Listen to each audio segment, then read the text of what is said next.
welcome to my YouTube channel HR educational hub मरমৰ ছাত্ৰ ছাত্ৰীসকল আজি তোমালোকৰ লগত আলোচনা কৰিম কেইটামান দৰকাৰী লং কোৱেশ্চন যিবোৰ তোমালোকৰ পৰীক্ষাত আহাৰ বহুত চান্স আছে এই কেইটা মই নিজে ভাজি উলিয়াইছো আশা কৰিছো তোমালোকৰ কমন আহিব যদি প্ৰথমবাৰ মোৰ চেনেলত আহিছে তেতিয়াহলে চেনেলটো সাবস্ক্ৰাইব কৰা আৰু তোমাৰ বন্ধু বান্ধৱীৰ সৈতে শেয়াৰ কৰা আবেলি সময়ত তোমালোকে পাই যাবা আজি আমি 5টা চেপ্টাৰৰ যিবোৰ লং কোৱেশ্চন আহিব পাৰে এই কেইটা আমি আলোচনা কৰিম तार पिছত जी आरो 11টা চেপ্টাৰ আছে সেই চেপ্টাৰ কেইটা তোমালোকে ইভিনিং সময়ত পাই যাবা আৰম্ভ কৰিছো আজিৰ ভিডিওটো সো আজিটো ৰাসায়নিক বিক্ৰিয়া আৰু সমীকৰণ যেটো চেপ্টাৰ সেই চেপ্টাৰৰ পৰা তোমালোকে চাবা তাপবৰ্জি আৰু তাপগ্ৰাহী বিক্ৰিয়া বুলিলে কি বুজা উদাহৰণ দিয়া মানে তাপবৰ্জি বিক্ৰিয়া আৰু তাপগ্ৰাহী বিক্ৰিয়াৰ প্ৰত্যেকৰে কি দিব লাগিব উদাহৰণ দিব লাগিব তাৰ পিছৰ প্ৰশ্নটো চোৱা বিযোজন বিক্ৰিয়া সংযোজন বিক্ৰিয়াৰ বিপৰীত বুলি কিয় কোৱা হয় বিক্ৰিয়াবোৰৰ বাবে সমীকৰণ লিখা আৰু এইবোৰৰ লগত জড়িত যিবোৰ MCQ আছে গুটেকেইটা MCQ মই মোৰ YouTube চেনেল HR এডুকেশনাল হবত আপলোড কৰিছো তোমালোকে ভিডিওবোৰ চাই লবা তাৰ পিছত চোৱা 2 নম্বৰ যেটো অধ্যায় আছে এসিড আৰু ক্ষাৰক আৰু লৱণ তাৰ পৰা চাবা এজন গোৱালে কেঁচা গাখীৰত সামান্য পৰিমাণে বেকিং সোডা যোগ কৰিলে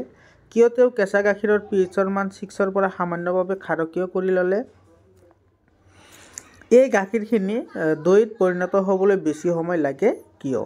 তাৰ পিছৰটো চাবা প্লাষ্টাৰ অফ পেৰিছক জলীয় বাষ্প হোমাব নোৱাৰা পাত্ৰত থব লাগে কিয় ব্যাখ্যা কৰা পিছৰ প্ৰশ্নটো চোৱা তোমাক তিনিটা পৰীক্ষানলী দিয়া হৈছে হিহতৰ এটা পাতিত পানী আৰু আন দুটাত ক্ৰমে এসিডৰ দ্ৰৱ আৰু এটা ক্ষাৰকীয় দ্ৰৱ আছে যদি তোমাক কেৱল ৰঙা লিটমাছ কাগজ দিয়া হয় তেন্তে প্ৰতিটো পৰীক্ষানলীত থকা দ্ৰৱসমূহ কি দৰে চিনাক্ত কৰিবা তাৰ পিছৰ প্ৰশ্নটো চোৱা জলীয় দ্ৰৱত হাইড্ৰক্লৰিক আৰু নাইট্ৰিক ইত্যাদিয়ে কিয় আম্লিক ধৰ্ম দেখুৱায় কিন্তু এলকহল আৰু গ্লুকোজৰ দৰে যৌগই আম্লিক ধৰ্ম নেদেখুৱায় তাৰ পিছৰ প্ৰশ্নটো এসিডৰ দ্ৰৱ এটা লঘু কৰতে হাইড্ৰনিয়াম আয়নৰ ঘাৰতা কি দৰে পৰিৱৰ্তন হয় ইয়াৰ পিছত যেটো 3 নম্বৰ চেপ্টাৰ আছে এটো ধাতু আৰু অধাতু এটোৰ পৰা চাবা ইলেক্ট্ৰন বিন্দু গঠনৰ জৰিয়তে মেগনেছিয়াম ক্লোৰাইড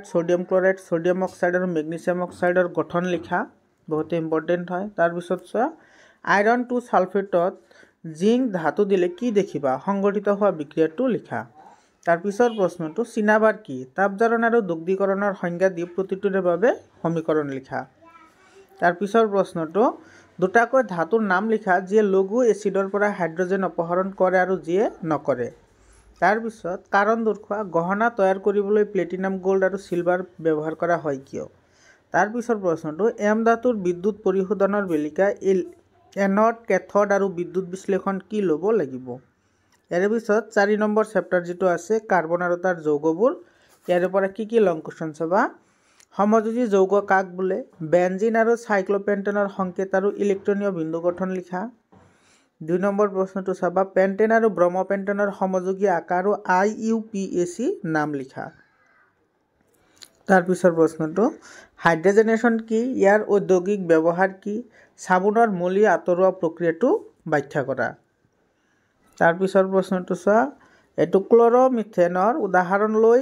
সহযোজী বান্ধনীৰ স্বৰূপ ব্যাখ্যা কৰা তাৰ পিছৰ প্ৰশ্নটো চোৱা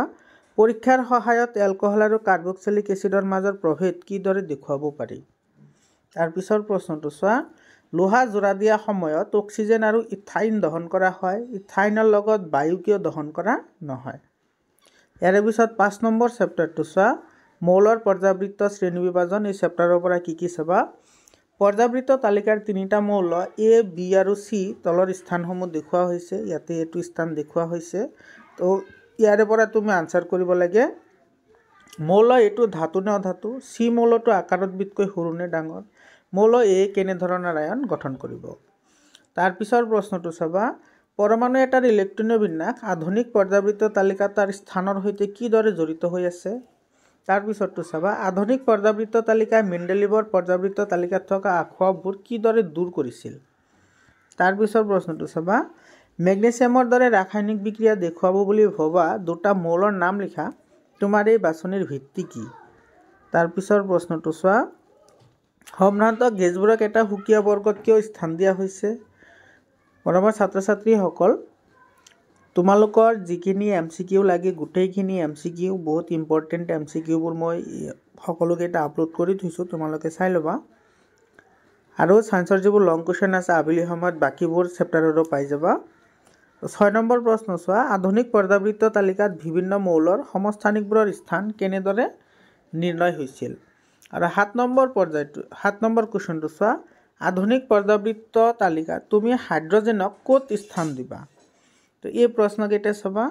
আকৌ লগ পাম বেলেগ এটা ভিডিঅ'লৈ ধন্যবাদ